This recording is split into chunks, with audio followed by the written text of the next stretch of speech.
గురుగారు ప్రధానంగా చూసుకున్నట్టయితే ప్రస్తుత కాలంలో వయసుతో సంబంధం లేకుండా మోకాళ్ళ నొప్పులు అనేవి అందరికీ వస్తున్నాయి.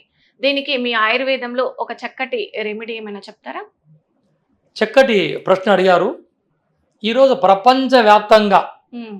కీళ్ళ నొప్పులు, మోకాళ్ళ నొప్పులు, ఆర్థరైటిస్, ఆర్థరైటిస్. హ్మ్. దీనికి ఇంటర్నల్‌గా ఏదైనా చెప్పామంటే పత్యం ఉండరు. హ్మ్. అన్ని తినాలా, అంగుట్లో ఉండేటి అన్నీ తినాలా, మేము ఆరోగ్యంగా ఉండాలంటే కుదరదు. హ్మ్. కానీ దీనికి పైపోదు ఇంటర్నల్‌గా లేకుండా అప్లై చెప్తాం. హ్మ్. వీటి కోసం మనం ఏమి చేయాలా? మంచి నువ్వుల నూనె తీసుకోవాలా. ఓకే. 1 కిలో 100 గ్రాముల సొంటిని తీసుకోవాలా. హ్మ్. 1 కిలో నువ్వుల నూనె, 100 గ్రాముల సొంటి, హ్మ్. 100 గ్రాముల లసన్ అంటే గార్లిక్ ఎల్లిపాయలు, ఓకే. 50 గ్రాముల మిరియాలు ఓకే. అన్నీ చితగొట్టాలి. చితగొట్టి ఆ నూనెలో వేయాలి. అలా ఉడికి ఉడికి ఉడికి ఉడికి ఉడికి అది మాడే సమయంలో దాన్ని దించి వడబోసుకోవాలి. హ్మ్. ఏమేసాం అందులో? మిరియాలు, మిరియాలు, ఎల్లిపాయలు, ఎల్లిపాయలు, ఇంకేం సొంటి. సొంటి. ఇక్కడ పచ్చి అల్లం 100 గ్రాములు ఉండాలి. ఇది చాలా పాత్ర పోషించేది. ఓకే. దీన్ని చితగ్గొట్టి బాగా ఉడికియాల. ఆ! ఇనప కడాయిలో ఉడికించి దాన్ని వడబోసుకొని ఒక గిన్నెలో పెట్టి అది వేడిగా ఉన్నప్పుడే గడ్డ కర్పూరం అందులో వేసి ప్లేట్ మూసేయాలి. గడ్డ కర్పూరం. హాత్ హ్మ్. కర్పూరం. హ్మ్. ఈ నూనెని ఉదయాన్నే ఎండలో కూర్చొని ఆ మోకాలు ఎక్కడెక్కడైతే మన మోకాళ్ళు ఉన్నాయో అక్కడంతా బాగా రుద్దుకోవాలి. ఇది ఆయిల్ ఇలా చేయక ముందు మల విసర్జన చేయడానికి ఏదన్నా తీసుకోవాలి. ఓకే. ఈ మోకాళ్ళ లోపల కీళ్ళ నొప్పి వస్తున్నాయంటే రక్తం చిక్కబడి హ్మ్. వాతం పెరిగి ఈ వాతం పోవాలంటే మల విసర్జన జరగాల. హ్మ్. పొట్టలో ఉన్న డస్ట్ అంతా వెళ్ళిపోవాలా. మల విసర్జన ఎందుకు ప్రతి ఎపిసోడ్‌లో మల విసర్జన ఎందుకు అంటున్నానంటే మల విసర్జన సరిగ్గా జరగకపోతే హ్మ్. దురదలొచ్చి మీ క్రియాటిన్ పెరిగే అవకాశం కూడా ఉంది. గమనించండి ఈ వీడియోలో. ఎప్పుడైతే మల విసర్జన సరిగ్గా జరగకపోతే మలం రాక ఆ పేగుల్లో ట్యూబ్ మాదిరి నూడిల్స్ మాదిరి మలం వచ్చి మీకు మలలు బయటకొచ్చి హ్మ్. మలల రోగానికి కూడా దోహదపడడానికి కూడా ఆస్కారం ఉంది. హ్మ్. అందుకే మల విసర్జన జరిపిన తర్వాత నేను చెప్పిన ఈ ఆయిల్‌ని తయారు చేసుకొని మీరు హ్మ్. మోకాళ్ళకి బాగా రుద్దుకొని హ్మ్. ఎండలో గంట సేపు కూర్చోవాల. పొద్దున. కూర్చుంటే ఆ సూర్యరశ్మి ద్వారా ఎప్పుడైతే ఈ చెమట్లు బయటకొస్తాయో హ్మ్. ఆ చెమట వచ్చే రంధ్రాల ద్వారా ఈ ఆయిల్ లోపలికెళ్తుంది బాడీలో. ఓకే.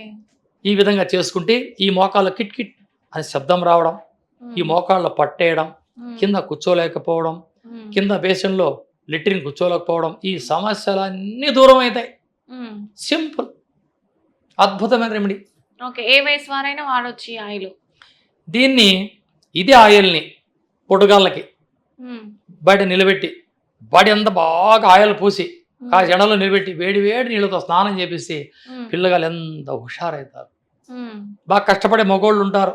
హ్మ్. ఏదో పనికెళ్తారు. సాఫ్ట్‌వేరో లేకుంటే ఇంకోటో రిక్షానో ఏదో వాళ్ళకి వీక్లీ ఒక్కసారి సండే హ్మ్. ఆయిల్ తీసుకొని తలకి కాక ఈ కంఠం నుంచి బాడీ అంతా బాగా ఆయిల్ ఒక గంట సేపు రుద్ది ఎండలో నిలబెట్టి వేడి వేడి నీళ్ళతో స్నానం చేపిస్తే వెరికోస్ వచ్చేదైనా ఆగిపోతుంది. Varicose veins. ఇప్పుడు ప్రధానంగా అది ఎక్కువైపోయింది సార్. ఎక్కువ సిటీలో చూసుకున్నట్టయితే చాలా మంది అంటే కదలకుండా కూర్చోవడం ఈ వల్లనో ఏంటి. వీళ్ళు ప్రాచీన కాలం అక్కడక్కడ మాలిష్ సెంటర్లు పెడుతుండ్రి. హ్మ్. హ్మ్. మాలిష్ చేస్తుండ్రి.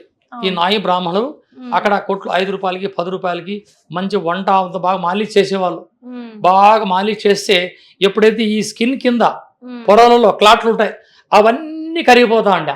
ఆ హ్మ్. వేడి వేడి నీళ్ళు పోసుకుంటాను అలా ఆగి నిద్ర వచ్చేస్తా అండి. ఇది ఎక్కడ చేస్తున్నారు? ఇప్పుడు లేదండి. ఈరోజు కట్టుకున్న ఇల్లాలు ఆడికి బాత్రూంలో ముడ్డి రుద్దదు. ఇంక మాలిష్ చేసే సంగతి దేవుడు ఎరుక. హ్మ్.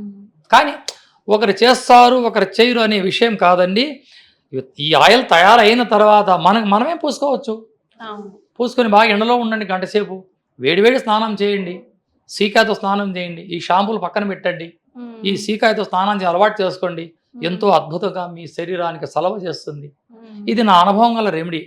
పాటించండి. ఏదైనా అవసరమైతే ఫోన్ చేయండి. ఇప్పుడు అంత టైం ఉండదు సార్. ఇప్పుడు ఎండలో నిల్చొని ఆయిల్ రాసుకొని అంత టైం ఉండదు కొంతమందికి. ఆఫీస్ అని అరాబరి ఉరికే వాళ్ళు ఉంటారు. అలాంటి వాళ్ళకి ఏం చెప్తారు మీరు? మంచి మాట అన్నారు. ఎస్ఐలు, సీఐలు ఎదురుగానే ఉన్నా, హ్మ్. కట్టుకున్న పెళ్ళాం పక్కలోనే ఉన్నా, యముడు పిలిస్తే పోకుండా ఉంటారా? పోతారు వాళ్ళు కదా. తప్పదు అది ఇంకా. ఎస్ఎల్సిఐలు పక్కలే ఉన్నా, బందికానాలు బంధువులంతా ఉన్నా, కట్టుకుని ఇన్నాళ్ళు నీ పక్కలో ఉన్న యముడు పిలిస్తే వెళ్ళిపోవాల్సిందే. అవును. కాస్త గంట టైం తీసుకుంటే ఏమవుతుంది? చేసుకోవాలా. ఆరోగ్యం మన సొంతం అంటే ఎంత ఎనర్జీగా ఉండాలా. 54 సంవత్సరాలు ఎంత ఆర్గానంగా ఉన్నాను నేను. మేము అన్నీ చేసుకుంటాను కాబట్టి మీ అందరూ చెప్పి మీరు కూడా నా మాదిరి ఉండండి, ఆరోగ్యంగా ఉండండి, హెల్తీగా ఉండండి, కడుపుండా భోంచేయండి, కమ్మగా నిద్రపోండి, కల్మషం పెట్టుకోవద్దని మీ బాడీలో మీరే. కడుపులోకి తీసుకునేది ఏమైనా ఉందంటారా? ఓకే, ఆయిల్ కడుపులోకి తీసుకోవచ్చు, పత్తి ఉండరమ్మా.